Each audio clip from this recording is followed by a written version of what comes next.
Assalamualaikum warahmatullahi wabarakatuh. Kembali lagi di channel Hayatun Thoyibah. Kali ini ingin membahas mengenai cara mengobati nyeri sendi, nyeri otot, nyeri pinggang, rematik, asam urat dan berbagai keluhan nyeri lainnya. Sebelum mulai mohon dukungannya dengan klik subscribe dan klik tombol loncengnya, agar Anda selalu mendapatkan informasi terbaru dari kami.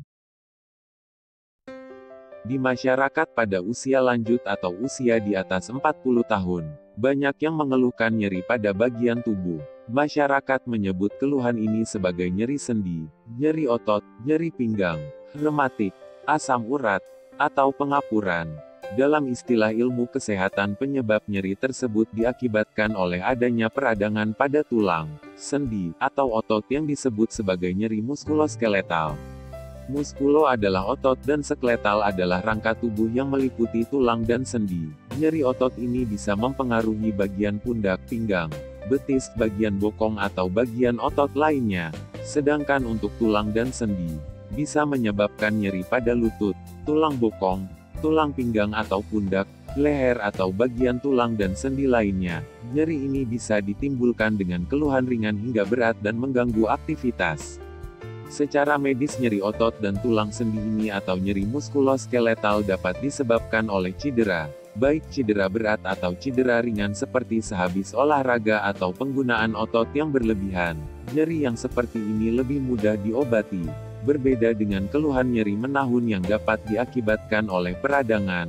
Dapat menyebabkan penderitanya ketergantungan obat warung atau jamu serbuk yang tidak diketahui kandungannya. Oleh karenanya, penting untuk mengetahui penyebab nyeri yang spesifik, kita harus mengetahui bagian-bagian otot, tulang, dan sendi. Karena bagian ini saling berdekatan, sehingga penyebutan nyeri ini di masyarakat dapat saling tumpang tindih dan sulit dibedakan. Ada yang menyebutnya sebagai nyeri otot, nyeri sendi, atau nyeri tulang.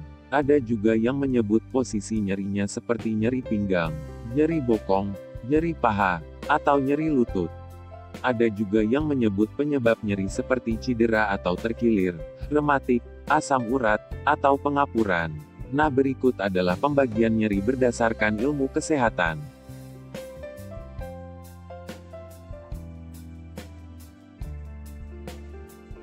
1. Nyeri tulang. Ciri-ciri nyeri yang berasal dari masalah di tulang adalah nyeri dalam, menusuk, dan tumpul. Nyeri pada tulang ini akibat kecelakaan seperti jatuh, infeksi tulang, atau gangguan hormon. Selain itu, proses pengeroposan tulang atau osteoporosis pada lansia dapat menyebabkan tulang linu dan pegal. 2. Nyeri otot. Pada nyeri otot, biasanya keluhan nyerinya lebih jarang dibanding nyeri tulang. Tapi saat nyeri otot ini muncul, sangat tidak nyaman. Contohnya spasme atau kram otot. Biasanya kram atau linu terjadi di area betis saat olahraga tanpa pemanasan atau saat tidur malam. Kram otot dapat terjadi akibat penurunan aliran darah atau gangguan elektrolit. Kram otot juga dapat menyebabkan nyeri hebat dan kekakuan pada leher, pundak, punggung, pinggang dan paha. 3. Nyeri tendon dan ligamen. Nyerinya lebih jarang dibandingkan nyeri di area tulang. Ciri-cirinya: nyeri dirasakan tajam di area tendon atau ligamen terutama saat bergerak atau teregang, dan nyeri berkurang saat diistirahatkan. Nyeri inilah yang dikenal di masyarakat sebagai terkilir.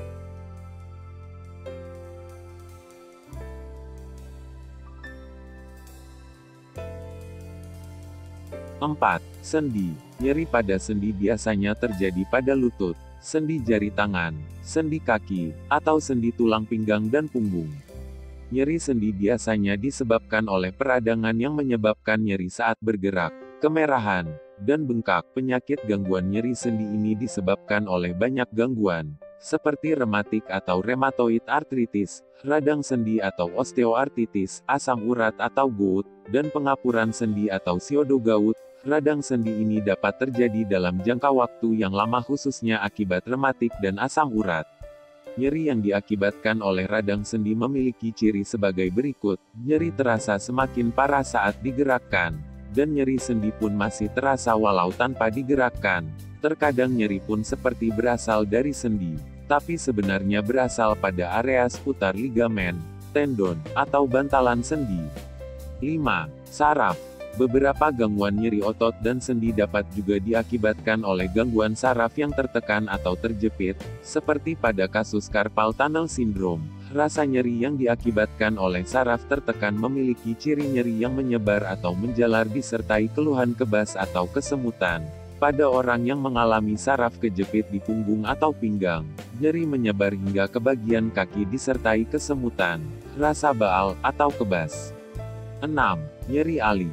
Nyeri yang terasa di bagian otot atau tulang dapat disebabkan oleh gangguan organ bagian dalam. Jadi nyeri tersebut dirasakan atau terjadi bukan pada bagian organ yang rusak tapi di bagian tubuh lain yang jauh. Mau diobati seperti apapun, nyeri tersebut akan kembali muncul jika organ yang terganggu atau rusak tidak diobati. Contohnya nyeri pada bagian pundak disebabkan oleh gangguan pada paru-paru, limpa, atau empedu. Sedangkan nyeri punggung diakibatkan oleh batu ginjal, gangguan pembuluh darah aorta, radang pankreas, atau gangguan tulang panggul pada wanita. Sedangkan nyeri atau pegal pada bagian dada kiri yang menjalar ke lengan kiri atau rahang disebabkan oleh serangan jantung.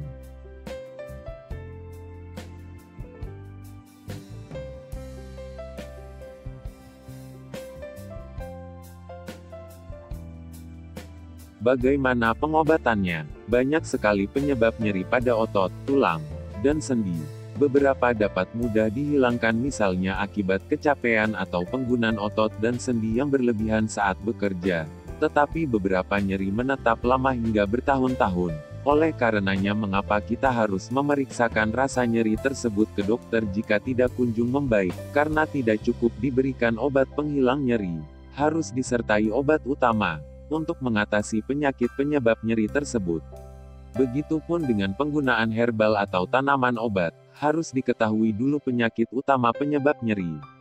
Contohnya seperti berikut. Pertama, jika nyeri diakibatkan oleh asam urat, perlu ditambahkan herbal atau tanaman obat untuk menurunkan kadar asam urat.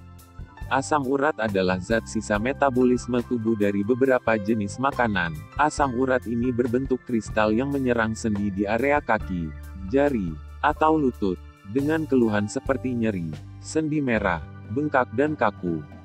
Kedua, jika nyeri akibat radang tulang sendi atau osteoartritis, selain obat nyeri, memerlukan tambahan obat dan herbal khusus untuk menghilangkan peradangan serta tambahan suplemen tulang. Ketiga, pengapuran. Sama dengan penyebab nyeri lainnya, pengapuran sendi memerlukan obat atau penanganan khusus. Berikut adalah resep herbal atau jamu untuk mengatasi nyeri. Resep jamu ini tidak sembarangan, berasal dari penelitian oleh Balai Besar Penelitian dan Pengembangan Tanaman Obat dan Obat Tradisional, Kementerian Kesehatan. Jamu ini disebut jamu saintifik yang setara dengan obat modern yaitu piroxicam.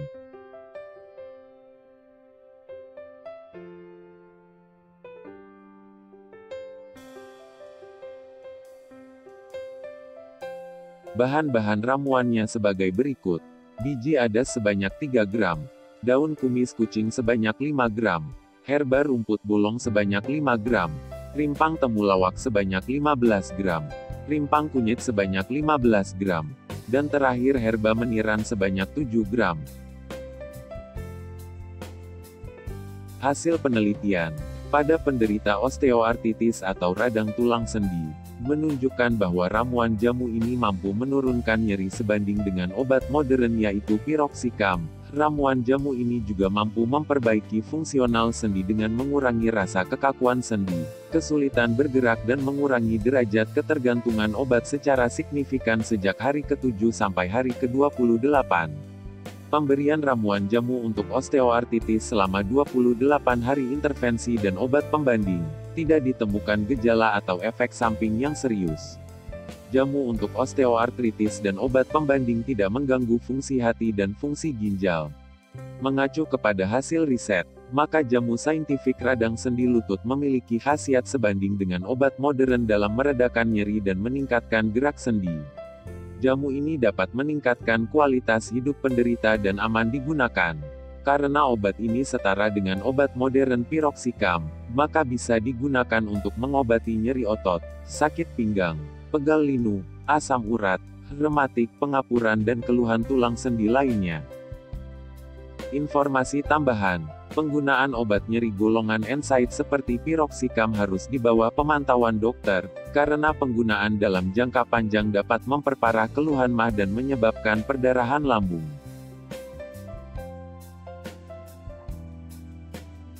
Mungkin sekian yang bisa kami sampaikan. Sampai berjumpa di video selanjutnya. Wassalamualaikum warahmatullahi wabarakatuh.